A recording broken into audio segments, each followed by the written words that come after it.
Assalamualaikum warahmatullahi wabarakatuh. Perkenalkan, nama saya Dea Aprilia Wizi, NIM 1804211.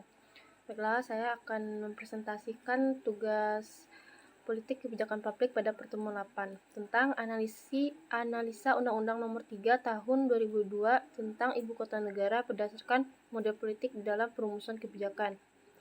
Undang-Undang Nomor 3 Tahun 2002 tentang Ibu Kota Negara disahkan Presiden Joko Widodo pada tanggal 15 Februari 2002.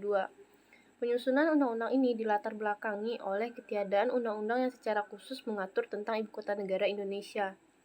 Undang-undang yang ada sebelumnya hanyalah mengatur fungsi ganda Jakarta sebagai daerah otonom sekaligus sebagai Ibu Kota Negara.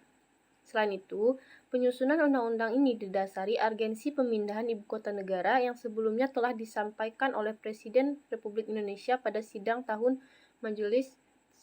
Majelis Permusyawaratan Rakyat Republik Indonesia pada tanggal 16 Agustus 2019.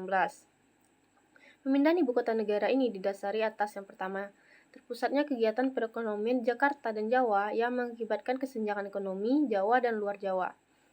Yang kedua, pesatnya pertumbuhan penduduk yang tidak terkendali, penurunan kondisi dan fungsi lingkungan, dan tingkat kenyamanan hidup yang semakin menurun di Jakarta.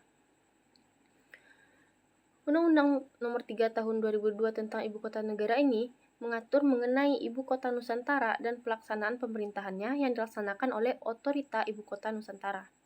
Dalam rangka persiapan, pembangunan, dan pemindahan ibu kota negara, serta penyelenggaraan pemerintahan daerah khusus ibu kota Nusantara, kekuasaan Presiden sebagai pengelola keuangan negara dikuasakan kepada Otorita Ibu Kota Nusantara yang berkedudukan sebagai pengguna anggaran atau pengguna barang untuk ibu kota Nusantara. Dalam pemindahan ibu kota negara, terdapat berbagai pro dan kontra dari berbagai pihak, mulai dari pemilihan lokasi ibu kota negara hingga pengesahan undang-undang yang dinilai terburu-buru. Salah satu tokoh yang menolak IKN ini adalah dari Asosiasi Profesor NTU Singapura, Profesor Zulfikar Amir memaparkan pemindahan IKN biasanya didasarkan oleh berbagai alasan, salah satunya ekonomi. Namun, ia menegaskan alasan tersebut belum terlalu kuat untuk dijadikan alasan atau landasan pemindahan IKN. Menurutnya, belum ada modal yang baik pemindahan IKN dari Jakarta ke Kalimantan Timur, di mana berbagai industri, lembaga pendidikan, dan sebagainya yang masih berada di Pulau Jawa.